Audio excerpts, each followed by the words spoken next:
Alright guys, so during the conduct of this video, we're going to be manipulating the firearm. Just to let you guys know, it is empty, it's clear, I don't have anything in there. No one's going to get harmed. This is a controlled environment, no one's going to get shot.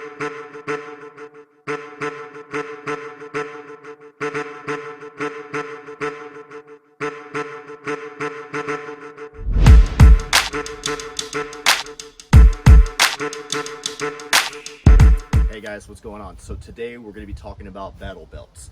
Some people like them, some people don't. Some people run them in combination with their plate carrier, flak jacket, whatever you want to call it.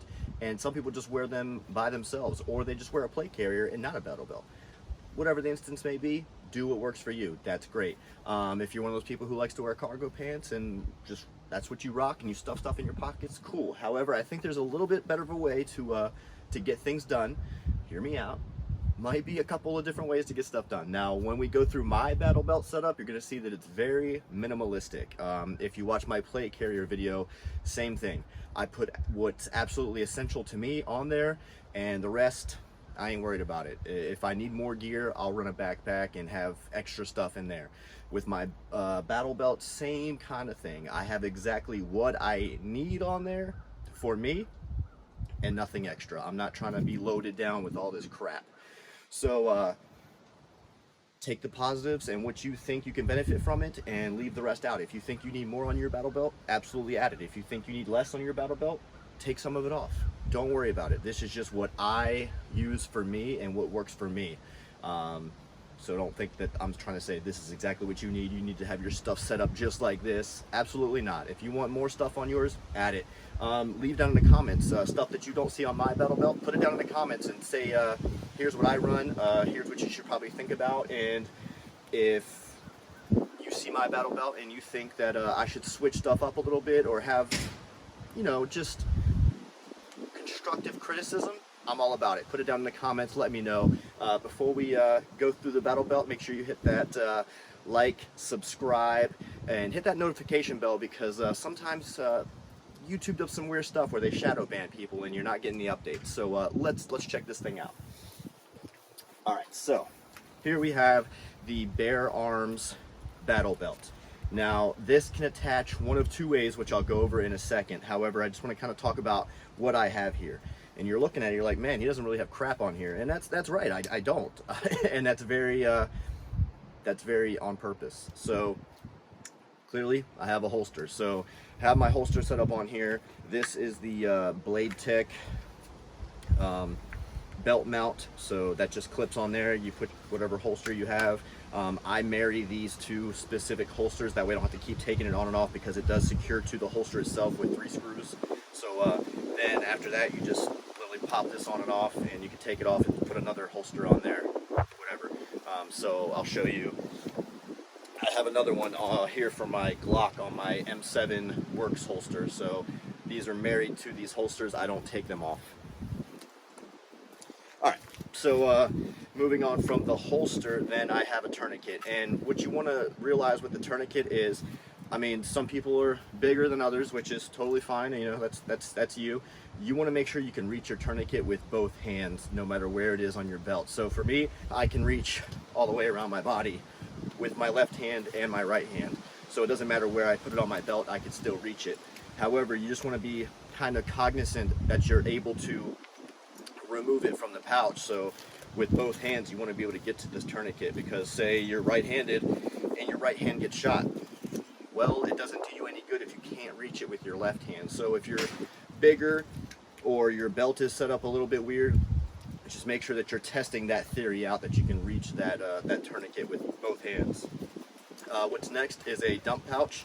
So this expands, and you can throw all your, so as you're dropping mags, you can just stuff them back in your dump pouch. Snacks, pen, range book. If you're scouting, I don't know, maybe you got a little notebook that you're taking notes on terrain features and enemy location, size, activity, all that craziness. Or you just need a pouch to store some bunch of crap in, some bubble gum. Sure, there you go. And then it just folds up nice and neat when you don't need it. One mag of 5.56, 300 blackout, whatever, AR style mag. And the reason I only have one on here is because on my plate carrier, if you saw that video, I have 3 of them there, 1 of them on here, and then obviously one's going to be in the rifle. So that gives me a total of, math to carry the 2 squared, 5 mags. So yeah, if I need more than that, I don't know, I guess I'm SOL. And then for my handgun, obviously I'll have 1 mag in the handgun itself. I got 2 here, and then on my plate carrier I also have 2. So that's 2, 3, 4, 5 for the pistol as well. So we've successfully completed math class. And then last but not least, I have a little punch dagger. And why? I don't know, because I think it's cool, and why not? So that is literally all I have on my battle belt here. And like I said, again, this is from Bear Armz. So it's very sturdy. So the only part you'll see that's kind of moving around here is this front portion here, and that's because there's no webbing here. That is all your adjustability, your retention. So it has this Cobra style buckle here where it locks in. That's not going anywhere. And how you adjust it is you pull up on these little Velcro tabs here, and then you could just slide it to where it fits your needs. So hopefully I just adjusted that back to where I needed it and I didn't mess myself up. And same thing on this side, you can adjust both sides, that way it's nice and even, so you don't want to crank down one side and then your belt's kind of like off-centered and weird. So there's that. Now the 2 ways to mount this, let's just bring it out here. So you have this way, which is my preferred method, where you will run this Velcro belt through your belt loops, and then the freaking Cobra belt buckle system on the Bear Armz will go right over and clack into place, and boom, you're good. The other method is, if you don't want to mess with your belt loops and stuff, this literally goes around you, and this side is rubber to where it grips to your clothing and it doesn't move. So I will show you both methods. All right, so the first method I'm going to show you is over the clothes. So you'll see here that rubber portion, that's what's going to be in contact with my clothing here. So that why it's rubber is it's going to provide that non-slip surface. And when you notice, when I put it over just my shirt just a second ago, it didn't wrap all the way around my whole waist, because it doesn't have to. It just needs to rest between my two sides here and my back. And the reason it doesn't go all the way around is because it leaves that open space where your adjustability is. So let's go ahead and check this out here. So it's going to go around, and you want this to be a little bit tighter, because obviously you're going to be yanking on it, pulling stuff out of it, so you don't want the belt to be riding up as you're trying to do stuff. So that's the over the clothes method. Now you can loosen this up and ride it lower, higher, whatever. This is just kind of right here, right above. So it's pretty much above my belt loops. So when I run it the other way, it actually sits a little bit lower. I can adjust this to be a little bit looser, so that way it rides lower. However, you'll see over the clothes, it's going to be a little bit tighter because you're going over all those layers and it's not rammed through the belt loops like so it's a little slimmer that way. But let me put a weapon in here. Got the old peasant build, the dagger here. So, like I said, I show you, I can reach my tourniquet with my left hand. So if my right hand, I'm right hand dominant. So if that goes down, I can still reach my tourniquet, do what I need to do, cinch it down, tighten it up. I can reach everything with both hands. I can draw with my left hand and pull it out. So that's kind of what you want to be mindful of. I can reach everything. If my left hand goes down and I need to pull more mags, I can reach those. I can do everything I need to do all around. So you just want to figure it out, place things, lay this belt out flat, kind of measure it out, and then put it on. It's going to take a few trial efforts to realize like where you want everything to be specifically laid out.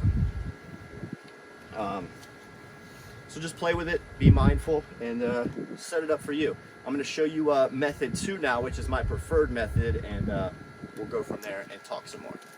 Alright guys, so the second method is where it's ran through the belt loops. So you'll see here I have the Velcro portion ran through all the belt loops, and then the Bear Armz belt will click right over top of it, and this is super secure. This thing's not going anywhere all the way around. That Velcro keeps it nice and tight. So let me throw the firearm back in here. So you can literally jump up and down, shake, bend. I know you guys can make fun of that in the comments. It's cool, whatever. But you can literally do everything you need to do, and that firearm, all your mags, everything stays super secure. It's not going anywhere, so don't feel like the Velcro isn't going to hold up. Over like years of use, maybe it'll wear down, but so far so good for me. And like I said, I can still reach everything I need to reach. Tourniquet, blah blah blah. Left hand can still draw. I could do everything I need to do. So I can present, reholster. This belt isn't slipping, sliding, doing anything. This thing was I got it on Amazon for pretty cheap. I'll link it. And I just don't see the need for me personally to spend $200-300 on a battle belt that I can do the job for everything I need to do for significantly less. If you run one of those more expensive belts and they're durable, they're gonna last you 30 years, cool, man. Congratulations, do you. That's great, that's awesome. I'm not saying this is just as good. I'm saying it works just as well for what I need it to do. So me having a $300 belt on my hip isn't going to do anything more than this one's doing for me. Maybe that other one's built better. Cool, man, great. This one's built good enough for me and does everything I need it to do. And until the day it starts falling apart, I will continue to rock it and do what I need to do. So it's just food for thought. I'm not saying this is the only belt out there. I'm not saying this is how you have to set yours up. Literally just presenting information to you guys. For those of you who are a little bit of a budget, I know I am. Stuff isn't getting any cheaper out there these days, and you kind of have to work within your means to get the mission accomplished and still have all the functionality that you need to have. So that's the Bear Armz battle belt, guys. That's how I have my stuff set up, and I hope you enjoyed watching. And like I said, leave it down in the comments, your thoughts, your opinions, how you run yours, maybe some things I should think about. Just I would just say keep it to where it's constructive. Don't just say, hey, that sucks, because that's just weird and rude, and I don't know, we don't need that. So have a good day, guys. Thanks for watching.